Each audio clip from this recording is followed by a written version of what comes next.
그리고 어디 가서 이야기할 수 있겠네요. 나는 100채, 200채를 가지고 있는 사람이다. 오늘은 많은 분들이 묻는 서울 한 채를 사는 게 나을까요? 아니면 경기권 여러 채를 사는 게 나을까요? 라는 질문에 대한 제 생각 정리해서 이야기해 보도록 하겠습니다. 부동산 개수가 많으면 부자 아니야? 라고 생각하시는 분들이 많은데 이건 일부는 맞고 일부는 또 틀린 이야기가 될 수가 있습니다. 사실 내가 부동산 개수를 늘리고 싶다, 내가 개수에 대한 욕심이 있다 라고 하면 너무나 쉽습니다. 상대적으로 가격이 저렴한 공시지가 1억 미만 아파트나 빌라나 오피스텔 같은 경우는 전세로 들어가져 있는 집이 있고 전세가 대비 전세가율이 높기 때문에 전세가 9,500인데 매매가 1억 이런 경우가 너무 많아요. 그러면 1,000만 원만 있으면 살 수 있는 집들이 전국에 너무 많습니다. 어떤 집들은 내가 사겠다고 의사표현을 하면 돈을 더 주는 경우도 있습니다. 특수한 물건들이 좀 있어요. 6월달 정도 되면 종부세를 내야 되는데 이 오피스텔, 이 빌라, 작은 공시지가 1억 미만의 아파트가 있기 때문에 종부세를 많이 내는 경우들이 있거든요. 그래서 이거를 빨리 팔아버려야 세금을 덜 내는데 산다는 사람이 없는 거죠. 그러다가 산다는 사람이 나타나면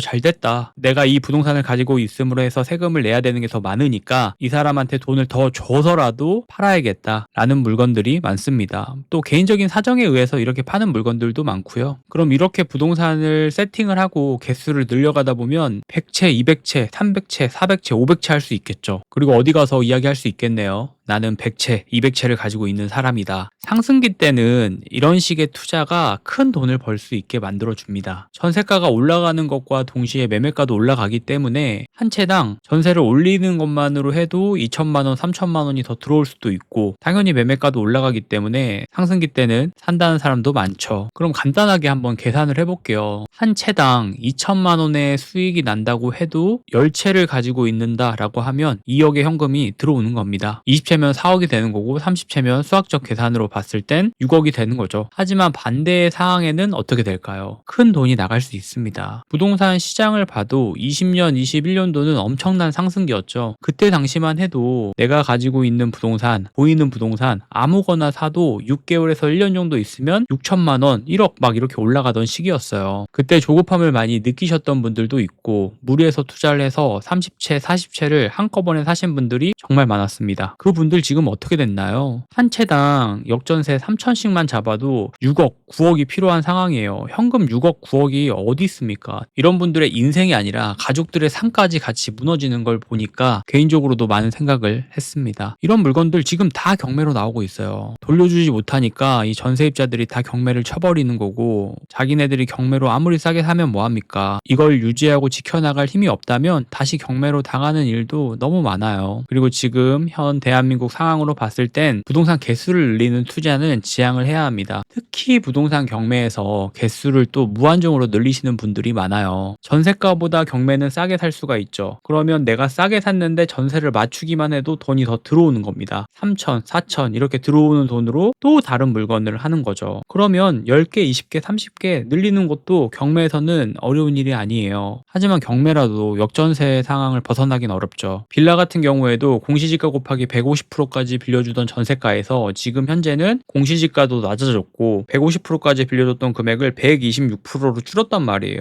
그리고 더 줄인다는 얘기가 있는데 쉽게 이야기하면 그때 1억 5천에 전세를 준 사람들은 지금 세입자가 나간다고 하고 세입자가 바뀌는 상황이라면 무조건 126%로 진행이 돼야 된다는 겁니다. 그럼 2,500 정도가 필요한 거예요. 이 사람이 나간다라고 하면. 그럼 이걸 우리는 역전세라고 하는데 아까와 동일하게 이게 개수가 많다라고 하면 타격이 있을 수밖에 없습니다. 부동산 시장이 좋지 못하고 많은 사람들이 좋아하는 건 똘똘한 한 채입니다. 부동산 경매에서도 예외는 아니에요. 서울 쪽 지역은 언제나 사람들이 많고 몰리고 경쟁률이 높죠. 그럼 작년 부동산 경매 매각 건수와 매각 가율을 한번 살펴볼게요. 매각 건수는 낙찰된 개수를 말하는 것이고 서울은 114.75건, 경기 인천은 345.33건으로 집계됐습니다. 매각 건수는 아무래도 지역이 넓은 경기 인천이 당연히 당연히 매물이 많기 때문에 서울을 양적으로 압도를 하고 있기는 합니다. 그러면 매각가율 한번 볼게요. 서울이 92%, 인천이 85%로 나타났습니다. 감정가가 같다라고 하면 1억의 아파트를 서울은 9,200에 받아가는 거고 경기 인천은 1억 아파트를 8,500에 가지고 가는 겁니다. 물론 입지적인 부분들이나 이런 사항들에 대한 부분들은 살펴봐야 되겠지만 매각가율로 봤을 때는 확실히 서울 지역보다는 경기 인천이 더 싸게 살 수가 있는 거죠. 투자적인 측면에서 봤을 때는 서울이 당연히 리스크가 적습니다. 사람들이 많이 좋아하는 지역이기도 하고요. 하지만 우리는 경매를 할 거잖아요. 경매는 남들이 좋아하는 물건, 부동산은 싸게 사기가 어렵습니다. 그러면 사람들이 욕심이 들어가는 거고 남들이 좋아하는 거는 경매에서도 비싸게 받아가는 경우가 너무 많아요. 내가 사려고 하는 물건이 있고 이 사려고 하는 물건의 경쟁자 수가 많다? 이건 물건을 싸게 살 수 있을까요? 경쟁자 수가 많으면 욕심이 생겨나는 거고 이 물건은 싸게 살 확률이 낮아지는 겁니다. 그럼 서울 아파트는 경매로도 싸게 사기가 어렵겠죠. 어떤 포지션을 잡아야 할까요? 시드가 부족하고 상황이 여의치 않다면 내 상황에 맞춰서 내 시드에 맞춰서 일단은 부동산 경매를 해야 합니다. 그럼 첫 번째, 서울 아파트는 싸게 사기가 어렵죠. 두 번째, 그렇다면 경기 인천 지방 아파트를 한번 봐보는 거예요. 세대수가 받쳐주고 공실률이 낮고 일자리 수요가 있다면 분명 구하는 사람들은 있습니다. 그럼 이 물건을 상대적으로 관심이 적은 이 물건을 경매로 싸게 낙찰을 받는 거고 일반 사람들이 팔고 사는 가격이 있고 이 가격보다 싸게 내놔서 중간에 차익을 남기는 거죠. 투자의 본질은 결국 남들이 좋아하는 걸 얼마나 가지고 있느냐의 싸움입니다. 그럼 지금 시드가 없고 상황이 여의치 않다고 해서 포기하는 게 아니라 경매라는 방법을 선택을 해서 돈을 벌어서 남들이 좋아하는 걸로 바꿔가는 작업을 해야 합니다. 그럼 현 상황에서 내가 싸게 살 수 있는 물건이 뭐가 될 수가 있고 이 물건으로 어떻게 돈을 벌 수 있고 경매라는 방법을 어떻게 선택해서 나아가야 할지 신중하게 고민하는 게 중요합니다. 그래서 오늘 이야기의 결론은 현 대한민국 시점에서 부동산은 개수보다 똘똘한 한 채가 투자로서는 좋습니다. 하지만 현 내 상황이 그렇지 않다면 경매라는 방법으로 시드를 늘릴 수가 있고 시드를 늘렸다고 하면 또 다른 기회를 맞이할 수가 있습니다. 그래서 오늘은 부동산 개수에 대해서 이야기를 해봤고 경매는 언제나 경매답게 하는 게 중요합니다. 오늘도 영상 봐주셔서 감사하고 다음에 또 좋은 영상으로 돌아오도록 하겠습니다. 감사합니다.